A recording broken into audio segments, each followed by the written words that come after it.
They didn't make a cookie-cutter quarterback in the 70s. You had the pretty boys, you had the clunky guys who were jalopies, you had the big buck studs, you had the really God Squad guys. You had a little something for everybody. It is the receiver. 9. We got 39. There's 7 points here. All 6 of you worked your tail off. 5 seconds left. 4, you dreaming?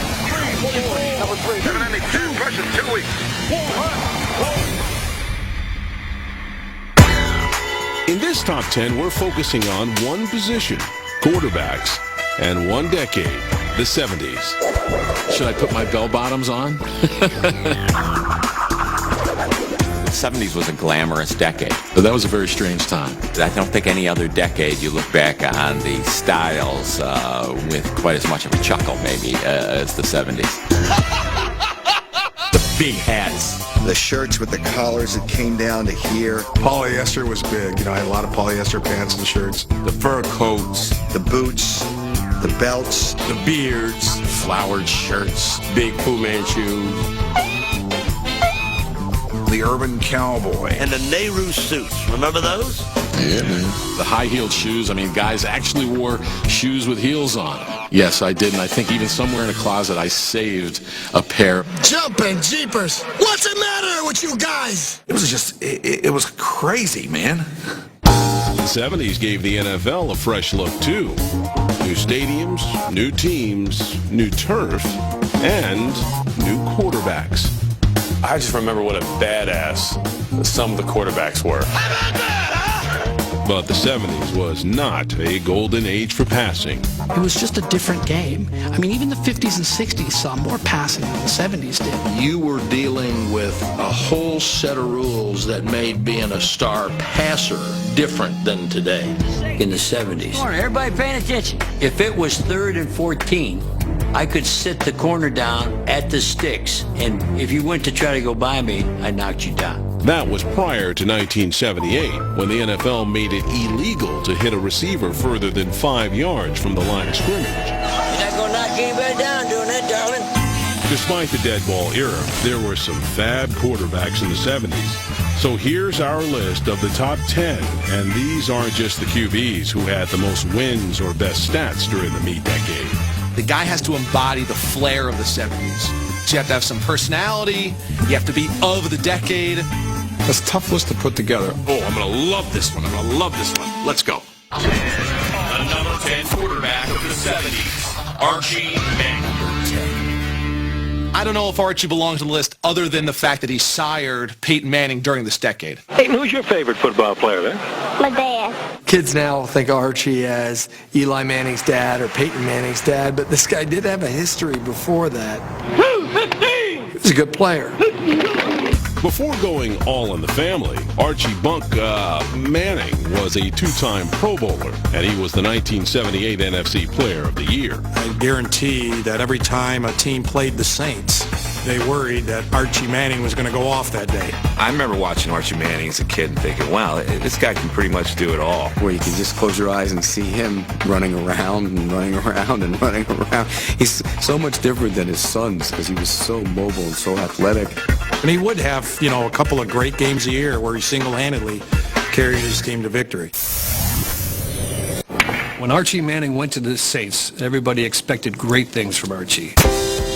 Manning's career at Ole Miss was swell enough to make him the number 2 overall pick by the Saints in the 1971 draft. Look, when you pick that high, you're going to go to a team with a poor record. That they never got players after that either. He should have hired an Indian Kemosabe because he was the Lone Ranger. They never really improved, and they were a doormat all through his career. I do think that Archie Manning should be much higher on the list. The only thing that kept Archie from being one of the greatest quarterbacks of that era was the team he was on. The Caints, the Taints, the Aints. Somewhere out there is a winning season, and someday soon, the Saints are going to find it. But under Manning, the Saints never did find a winning season. During his 10 years in New Orleans, Manning won more than 5 games just twice. Archie's problem was we'll never find out how good he was because he was always throwing from the back of his pants. His 2 sons wouldn't be alive today if they played on the team he was on. He's still alive. That's amazing. Yeah, I mean, it's still up to the quarterback, no matter how bad your team is. Archie Manning, in his years with the New Orleans Saints, had a winning percentage of 26.3. I mean, you look at that list, and there's a lot of good quarterbacks in the 70s, so yeah, I'd probably put him at 10. Coming up, Who you got ahead of him? which two quarterbacks combined for a postseason record of 0-5 in the 70s, but land next on our list? That's incredible. Spoiler, this guy is not one of them.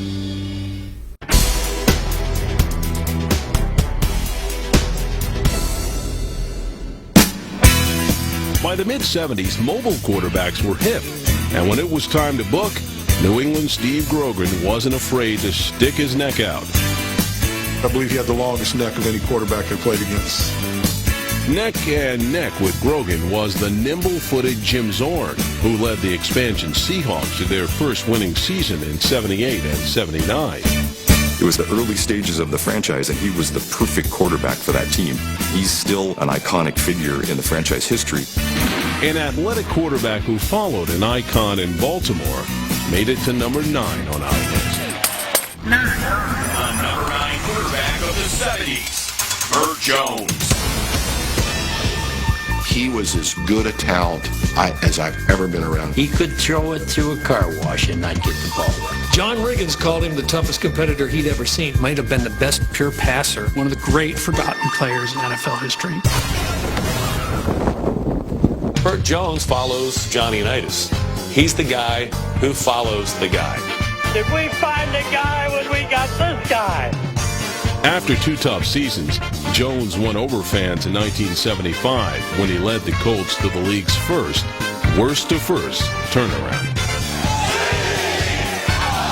The brilliant reversal in form from a year ago to win the Eastern Division Championship.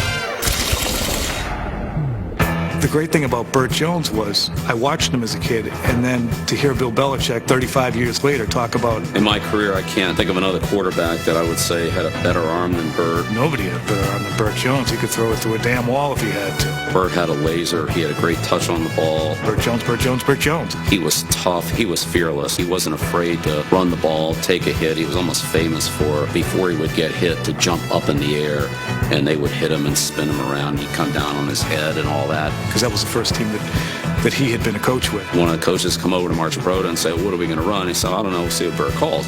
That's the kind of confidence that Ted had in Burt, and I would say that's the kind of confidence that the entire team had in Burt. He was special. Look inside. Ivory's a basic natural soap, without heavy perfumes and deodorants. Our number 9 quarterback was clean, but he wasn't just a pretty face. Burt's got all the ability and the talent that anybody that's playing the game right now possesses. He knows how to run an offense. You got a lot of respect for him.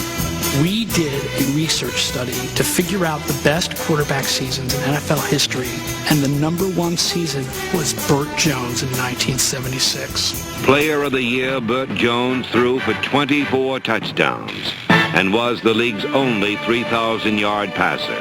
For 3 years there, he was maybe the best quarterback in football. 3 playoff losses and a shoulder injury not even Hawkeye Pierce could fix kept Jones from a higher spot on our list. He had the misfortune of being in the same era as a great Pittsburgh Steelers team, a great Oakland Raiders team, and then the injuries. I don't know what happened. We didn't have MRIs. X-rays wouldn't show it. In those days, you almost had to have exploratory surgery. Whatever happened to his shoulder, probably a torn rotator cuff, they never operated on it. They kept thinking it was going to heal. He kept coming back, playing great, getting re-injured. Kept coming back, getting re-injured. Basically, his career was ruined. He's going to go back in there and give it another try. The hurting Jones has a little time, fires, and it's caught by Carson. One of the guttiest performances by a quarterback. To me, Burt Jones is in the Hall of Fame if he doesn't get hurt.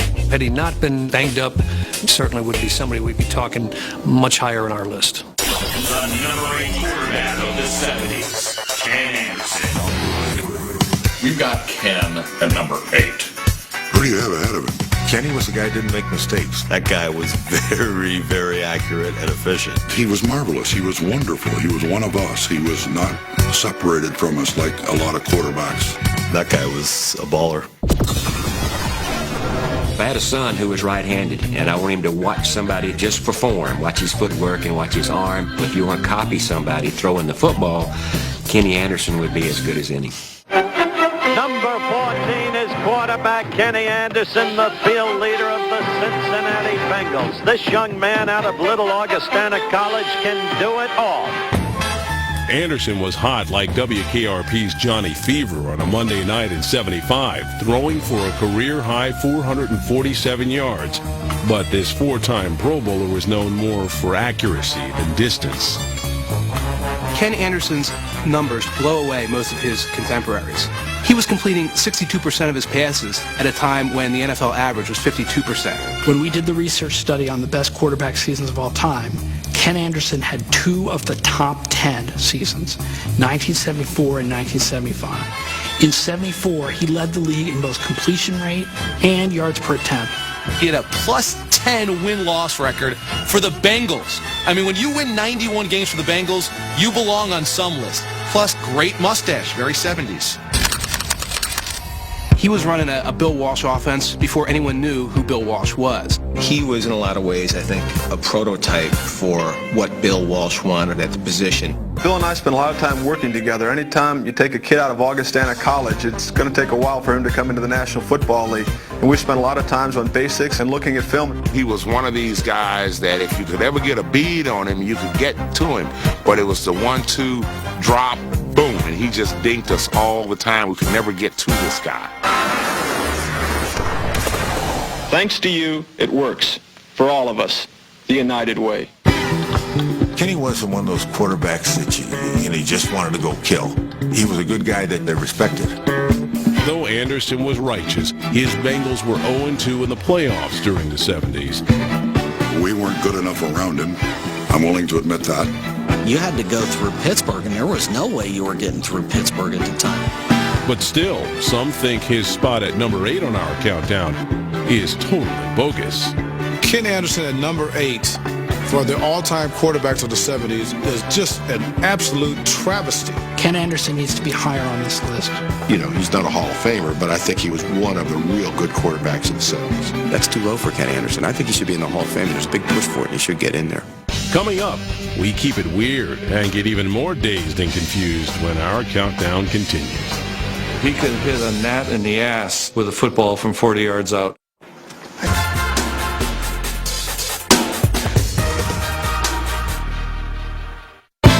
With only 10 spots on our list of top quarterbacks of the 70s, we had to burst a few bubbles.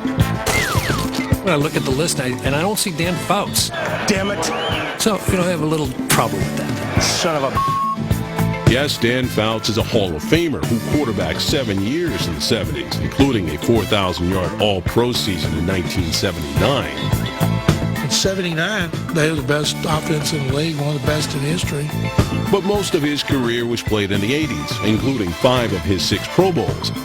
If we could have extended the list, Fouts likely would have been our number 11. 11, that's okay!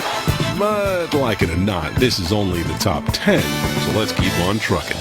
Number 7 quarterback of the 70s, Billy Kilmer. For anyone now to look at Billy Kilmer and be told that that was one of the great quarterbacks of a decade, they're going to have a hard time with that. They see Cam Newton. Unbelievable football. Like he was running an obstacle course.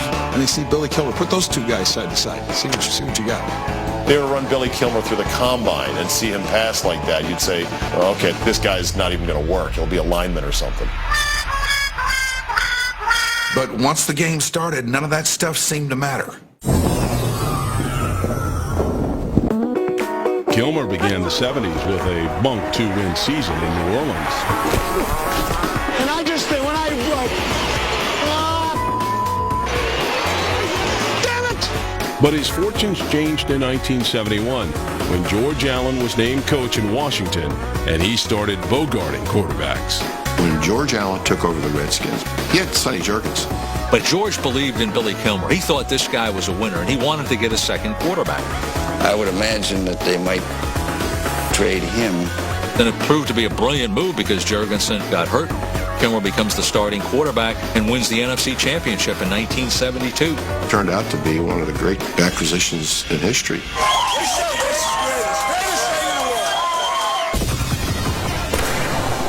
George brought Billy in for the very reason that he was so tough. If you're starting a list with the players of that era that had the biggest heart, I think you'd start with Billy Kilmer. You'd always see him. He'd be getting punched in the nose. I told him, I said, you got to stop this bleeding. And he went over there. He was better than any cut man in pro boxing. Billy really should have been playing for a blue-collar town instead of Washington. He'd have fit better with Cleveland or Pittsburgh or Buffalo because that's the kind of player he was. The Bears' defense dominated the game and left Washington's offense as shredded as a Nixon memo. The reason why I believe Billy should be on this list is because of his toughness. It certainly wasn't because of the beauty of his passes, I can tell you. He threw about the most ugly ball you ever saw. If you saw the ball, he may not be in the top 25. I don't think there were too many spirals that Billy Kilmer threw. Receivers like Charlie Taylor and Jerry Smith now went all out to pull in Bill Kilmer's wobbly ball. Every time as a Redskin fan watching him, I'm like, why can't he throw the ball like other quarterbacks? That's my fault. And it was like, hey, that's just how he rolls, man. Just go with it. That's why I tried to hit you in the chest, and I didn't. Ugly passes and maybe uglier wins, but he did win. I would find room on this list for Dan Fouts, and it might be Billy Kilmer who might suffer my Turk. And you're out of here. You're out of here. You know, Dan Fouts, half his career was played in the 70s. He's in the Hall of Fame. He's not on the top 10 list. Billy Kilmer, I don't think really is a threat to be a member of the Pro Football Hall of Fame at this point. I'm totally going to defend Billy Kilmer on this list because he looks like he would be playing football in the backyard of the Brady Bunch. I don't think you could leave him off that list in the 70s. If we're talking about the big arm and all the measurables, then no, he doesn't belong on this list. If we're talking about winning football games, just look at the results. He belongs. You know, as a starting quarterback with the Redskins, he never had a losing season with them, and he took them to the playoffs on multiple occasions. This ball goes to Billy Kilmer because he...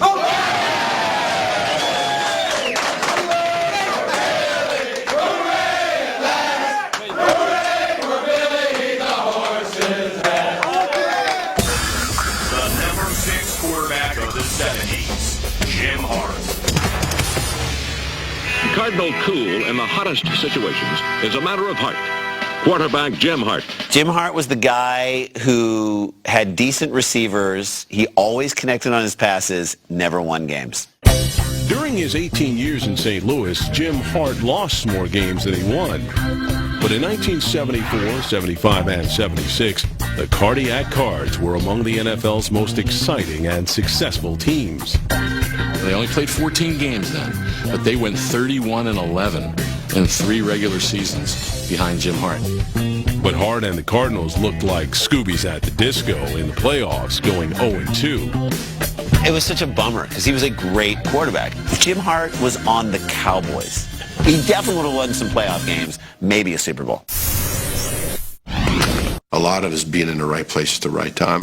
And one dynamite place to be for a quarterback is under the tutelage of the mad genius, Don Air Coryell. We drank the wine, we ate the crab. When Coryell wasn't talking to a phone on a tree, he was dialing up the most advanced passing offense of the decade. And Don would always be yelling, throw it. I mean, it'd be 3rd down and inches or 4th down and inches, and he'd say, throw it. And I'd say, okay, Don, okay. Coryell's bombs-away style attack helped pile up the numbers. Only one quarterback on our list passed for more total yards and yards per game than Hart did during the 70s. That Coryell offense, everyone associates it with San Diego, but it really started in St. Louis. And of course, the biggest thing is the trigger man, the guy playing quarterback. I think that's a pretty good spot for him. You know, some would argue it should be a little lower, but I think that's a very, very good spot for him. I have a real issue with Jim Hart being on this list. He played for 18 years. You know how many of those seasons he had more touchdowns than interceptions? 3. He's number 6 on the list. You guys are out of your mind. I'd probably move him up. No, Jim would be a little lower than, in my opinion. Hart was a guy I think people always underrated. For a couple years, Jim Hart was as good as anybody in the game. Hey, man, give me 5. Well, we're about to. And trust me, this cat is far out, man. The great quarterback, a money quarterback, this guy, please.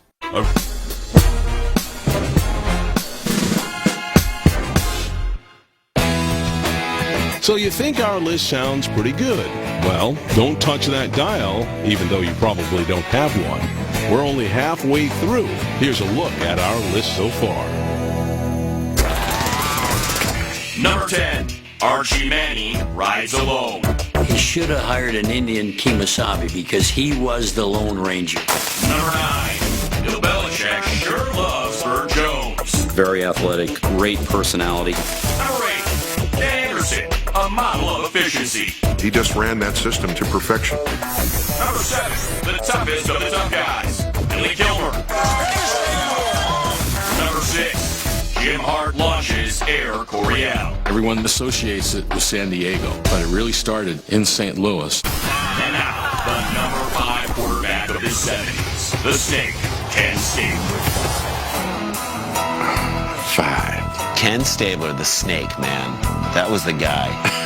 Come on, 5. Ken is 5. This guy, please. Check his comebacks. He could hit a gnat in the ass with a football from 40 yards out. All pro a few years. The most underrated quarterback of the decade. Super Bowl winner. No one looked like him. No one played like him. No one talked like him. Really, no one won like him in the 70s as well. Should be at least in the top 3. Okay, in the hole today, we got the Snake at quarterback. Snake Stabler. The Snake. The Snake. The Snake. It seems that a lot of people in the NFL have nicknames. Yours happens to be the Snake. How'd you get it? An old high school nickname, returning a punt back and forth across the field. Somebody said he runs like a snake and it stuck around. The 70s was kind of a renegade era. 40 renegades together, you know. Nobody embodied that period like Kenny Stabler did.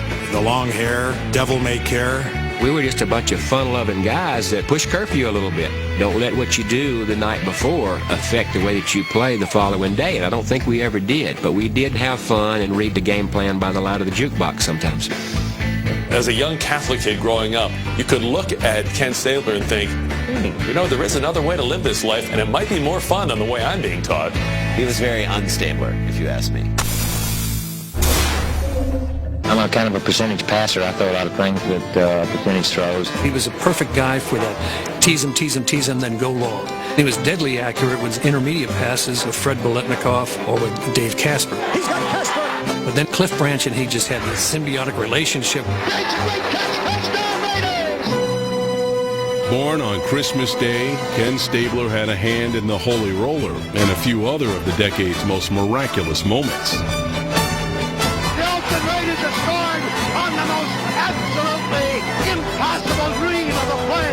And when you threw the sea of hands against the Dolphins, it was his defining moment as a quarterback.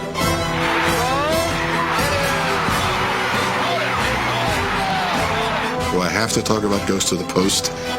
My memory of him will always be the double overtime game on Christmas Eve when they beat us. Casper makes it over the shoulder catch! He was one of those players that would capture the moment of greatness.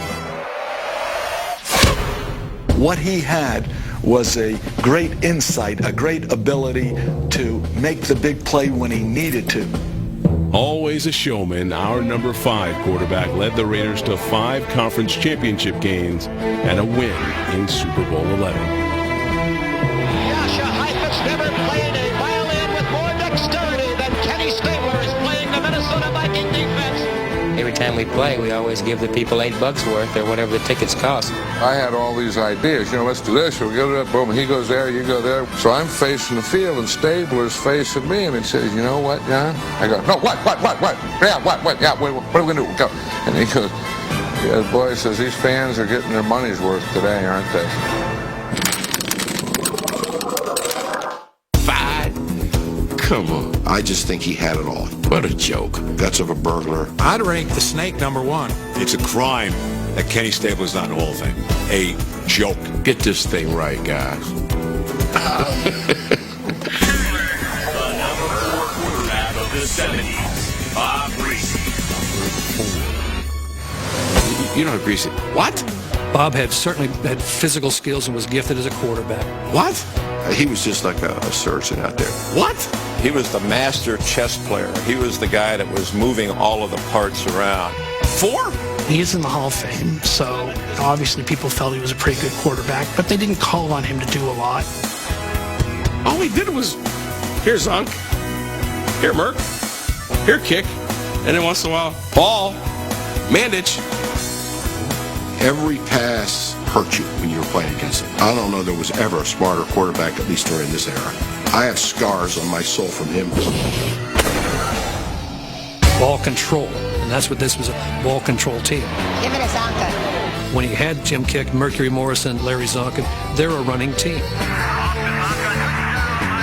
He would have games 10 for 12 for 295 yards, and one would be a 75-yard pass to Warfield. Understood Don Shula's system probably better than Don Shula himself.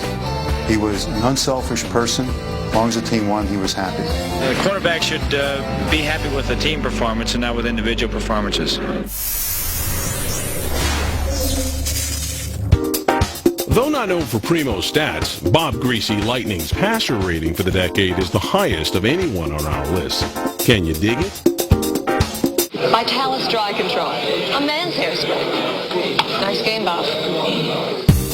But despite 6 Pro Bowls and 9 winning seasons in the 70s, critics aren't down with his mellow numbers.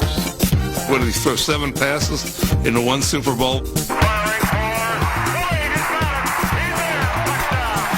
I know he won, but he's got to do more of it, see? Greasy wasn't a great passer. His gift was he was a great quarterback. He knew how to manage a game, set up a defense, and run the plays he wanted to run when he wanted to run them. I think he's too high on that list.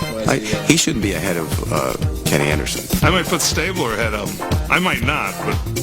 Look, if Bob would have been on a team that didn't have a running game and that was forced to throw the ball, who knows, maybe he'd been a little bit higher up. Bob Greasy kept a little secret through the early part of his career. He was actually legally blind in one eye. He always struck me as more of a guy in the control room at Cape Canaveral than he was a quarterback. He was coming off a mediocre season when he finally started wearing the glasses. Obviously, everybody knows you've been wearing glasses this last year. What kind of response have you gotten? I got a lot of letters from a lot of parents saying, for once I can get my kids to wear their glasses.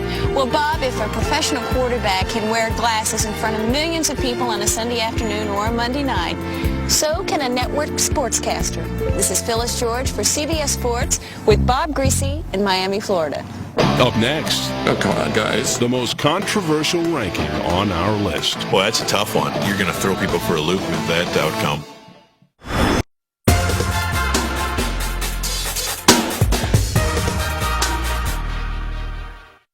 The 70s was an interesting decade for hairdos and don'ts. The big afros, yeah. Everybody had an afro during that time. I had a perm in the 70s. Would you believe that? You had afros on one side, and you had long hair on the other side. Right, the longer the better. As long as you knock the snot out of somebody. You know, I don't care if you look like a groupie from the Grateful Dead. I try to forget it, really. Longtime Oiler Dan Pastorini had the locks and lifestyle to make our list. I was a young teenager at the time. I remember looking at Dan Pastorini and thinking, let's see, he plays in the NFL, he plays quarterback, and his wife is a Playboy model. Yeah, that's the trifecta. That's about as good as it can get. Houston fans might think he should be number 1 on our list. Number 1 in the nation. And though Pastorini was hipper than the Mod Squad, he only made 1 Pro Bowl, and he never threw more touchdowns than interceptions in a season.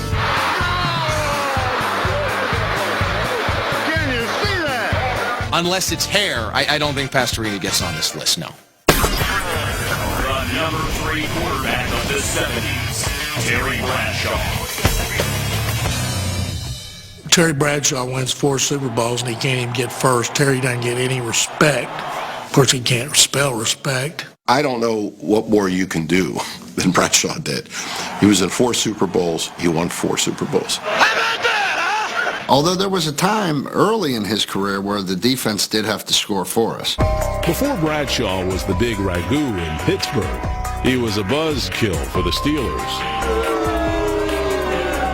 And unfortunately, early in his career, when they didn't win, he got the bad rap. Even his own head coach sometimes was not on his side. You know, when no one's on your side and they're hollering and screaming at you and you keep playing, you got something inside you. He was not a Pittsburgh kid. He was a kid from Louisiana.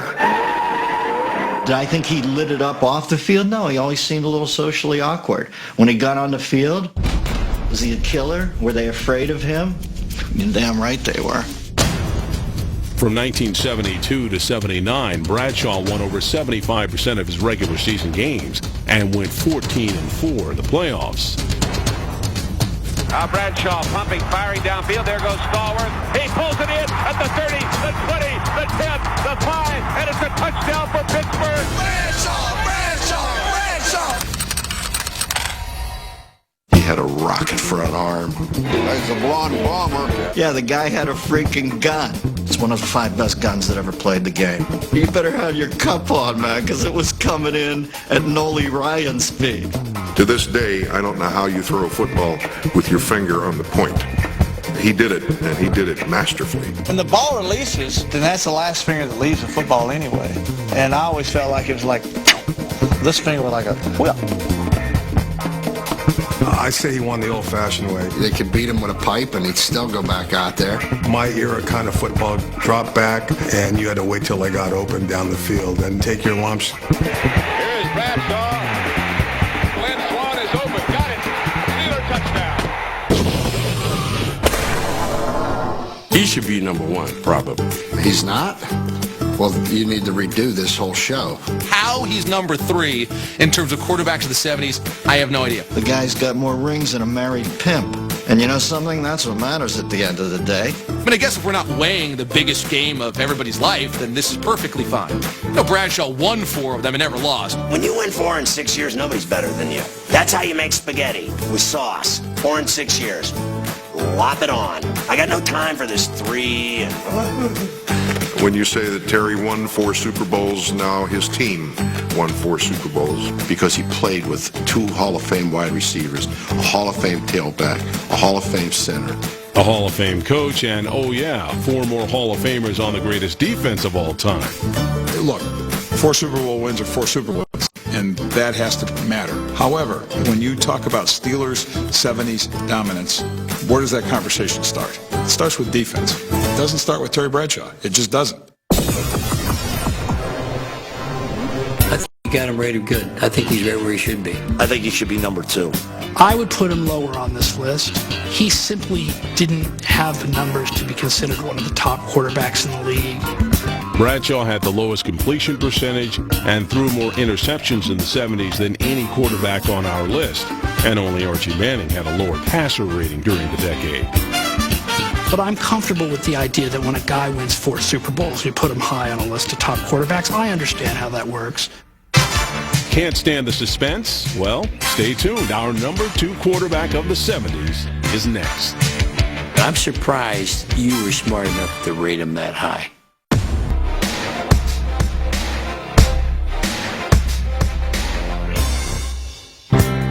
A few players fell short of our list because their best days were behind them.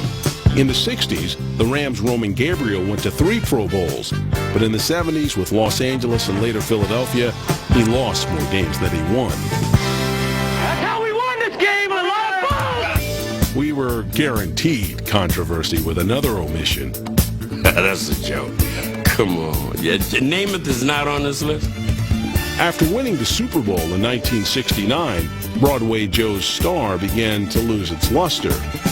By the time we get to the 70s, he's got no knees. He's playing for the Rams. Maybe his best moment is on the Brady Bunch set. With 5 Pro Bowls in the 60s and 4 more in the 70s, our number 2 pick was as groovy as Greg Brady's own room. The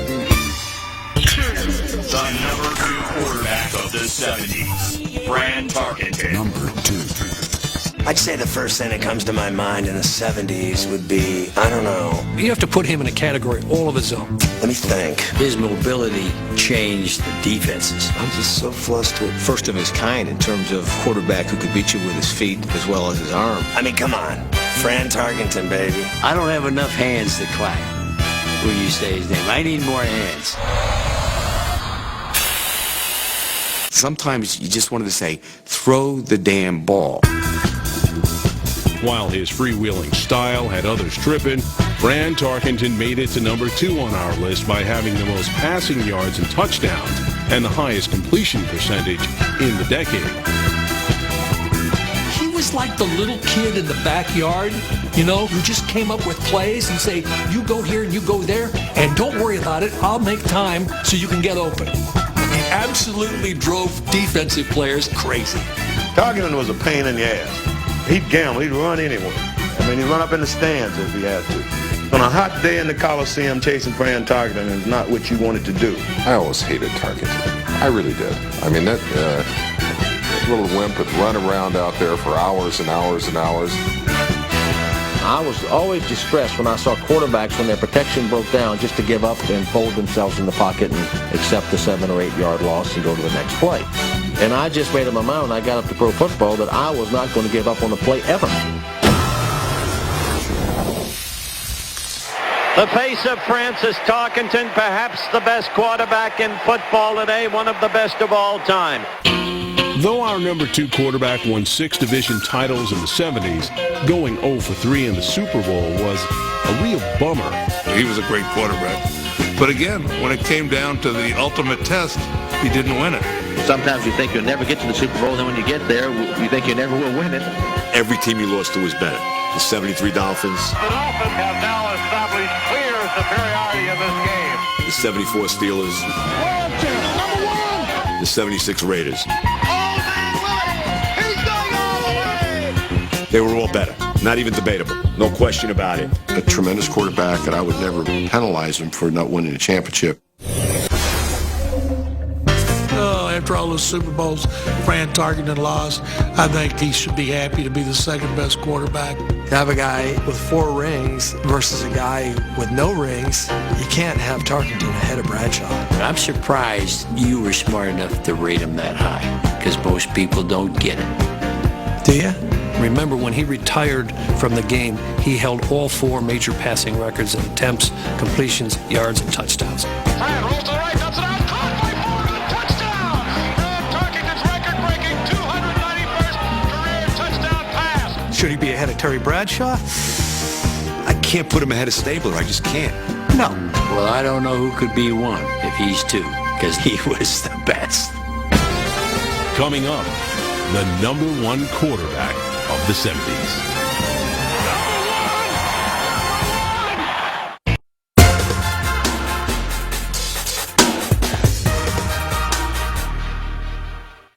We'll cut to the chase soon enough. But before we reveal our number 1 quarterback of the 70s, let's recap the list so far. Number 10, Archie Manning's one-man Saints show. He should have hired an Indian Kemosabe because he was the Lone Ranger. Number 9, Bill Belichick really loves Burt Jones. He was tough. He was fearless. He wasn't afraid. Burt Jones. Number 8, Ken Anderson, the picture-perfect quarterback. If you want to copy somebody throwing the football, Kenny Anderson would be as good as any. Number 7, Billy Kilmer does it the old-fashioned way. Ugly passes and maybe uglier wins. I tried to hit you in the chest and I didn't. But he did win. Number 6, Jim Hart flies high, steering Air Coryell. Jim Hart profited greatly from having played under Don Coryell. Number 5, the swinging snake, Kenny Stabler. Nobody embodied that period like Kenny Stabler did. Number 4, Bob Greasy's 2 trophies and 4 eyes. He always struck me as more of a guy in the control room at Cape Canaveral than he was a quarterback. Number 3, Terry Bradshaw and his fistful of Super Bowls. The guy's got more rings than a married pimp. That's what matters at the end of the day. Number 2, Fran Tarkenton, all over the field, but entrenched on our list. I'm surprised you were smart enough to rate him that high. And now, the number 1 quarterback of the 70s, Roger Staubach. Roger Staubach clearly is one of the 5 greatest quarterbacks of all time, and certainly the greatest quarterback of the 1970s. You cannot go against Captain America. Sorry, but the Captain America of America's team, the goody two-shoes, you just wanted to vomit. He was a good Christian guy. He was a clean guy. The only thing he did that was mean was beat you if you were on the other side. I mean, there's nobody that travels in that kind of cloud except for Jesus, all right? For three, sit. Whether you dig it or not, no quarterback on our list had a higher winning percentage than Roger Staubach did in the 70s. He also won 2 Super Bowls before retiring with the highest passer rating in history to that point. Roger goes deep across the middle. Butch Johnson caught. Touchdown. He was Staubach, a great quarterback, but he was also Staubach, the leader. Play together all day long. Let's go. If he came today and said, come on, we're going to get in a Thunderbird, put the top down and drive off the bridge, you'd probably go. He was the best 2-minute quarterback in the history of the National Football League. Well, the Cowboys need a miracle. He was going to find a way to get it done. Roger takes the snap, humps it once, more than the Cowboys can overcome. Then all of a sudden, they'll start showing the damn credits. And a brief respite from the activity and a chance for us to salute the folks who worked so hard to bring it to you. Even though I knew it was 1 minute and 16 seconds on the clock, I would say, no, don't show credits. Can they come back again? Short yardage. Robert Newhouse up the middle. Ooh, punch a little bit, right? 42 seconds left in the game. Redskins lead by 6. Damn it, and Roger ain't do it, man. Staubach throwing in the end zone. Cody Hill! Touchdown! Cody Hill! I knew they would pull it out. I knew it. Just another day at the office, Brad. Back in the 70s, you were either with the freaks or you were with the straights. Well, he was decidedly with the straights. He had this choir boy image, although he wasn't a choir boy. You know, I enjoy sex as much as Joe Namath. Only I do it with one girl. Staubach was the antithesis of the 70s. Staubach indeed lacked the mid-decade attitude and haircut, but he provided plenty of razzle-dazzle with his legs and was surrounded by enough America's team flash to gain style points on our list. Even when they broke the huddle, they went down, and they came up again, and went back down again. Coolest thing in the damn world, man. That's like making love to a lady, man. You come in the room, you lay on top of her, kiss her forehead, you get up, and do something else. And you come back to it, let her marinate, throw the lady off. Throws the defense off. There really wasn't anybody in the 70s that would deserve to be #1 more than Roger Staubach. You're serious, right? You're going to give it to Staubach? Whoever's making that list is a resentful Dallas fan. I got to go Bradshaw one because Bradshaw owned Staubach. Head-to-head with Bradshaw. Bradshaw won 2 Super Bowls and Staubach lost 2 Super Bowls. I don't know how I would argue with that. But even when he lost, he fought down to the final second, and it was defeat with honor. Boy, this Cowboy team has not quit. They never do anyway. He just needed a couple more minutes, and I think he would have beaten the Steelers in both of those Super Bowls. When Roger goes to bed, when he picks his rings off, you hear plunk, plunk. When Terry goes to bed, you hear plunk, plunk, plunk, plunk. End of discussion. The way that he handled himself and defining himself as a quarterback, I would place Roger Staubach as #1 in the 70s. Staubach had fewer rings, but he topped Bradshaw in every major passing category during the decade.